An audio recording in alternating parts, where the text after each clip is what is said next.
अब टेरर को जड़ से मिटाने का नया प्लान। भारत ने लॉन्च की अपनी पहली राष्ट्रीय आतंकवाद रोधी नीति। गृह मंत्रालय ने प्रहार नाम की देश की पहली व्यापक काउंटर टेररिज्म पॉलिसी और स्ट्रेटजी जारी कर दी है।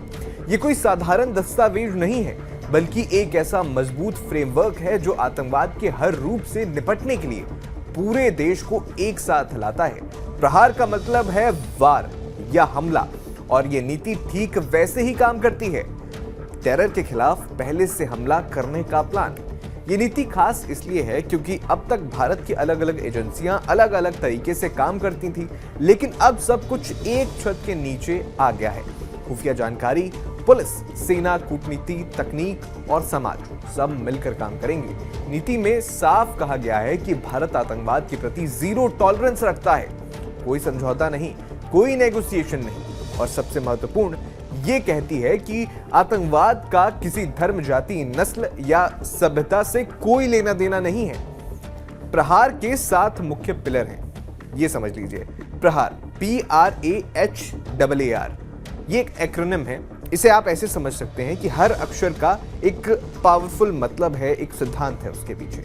P का मतलब है प्रिवेंशन ऑफ टेरर अटैक्स, यानी हमलों को पहले ही रोकना।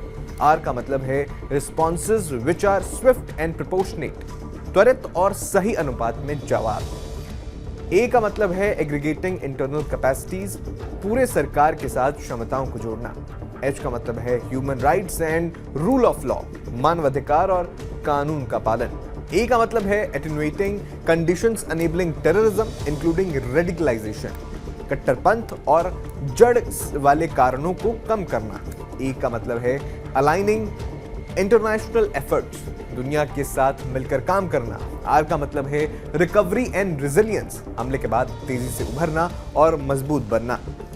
प्रहार, इसके तहत अब खुफिया जानकारी को रियल टाइम शेयर किया जाएगा।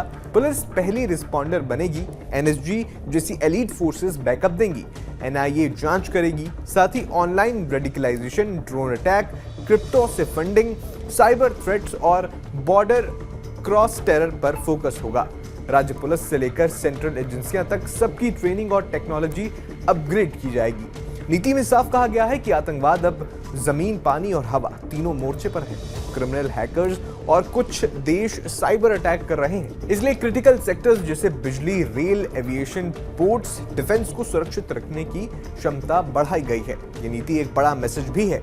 भारत अब रिएक्टिव नहीं, प्रोएक्टिव बनेगा। हमले होने से पहले ही रोकना, हमले के बाद तेजी से रिकवर करना और समाज को साथ लेकर कट्टरपंथ रोकना, यही फोकस है। आपका इस नीति पर क्या कहना है? कमेंट बॉक्स में जरूर बताइएगा। मेरा नाम है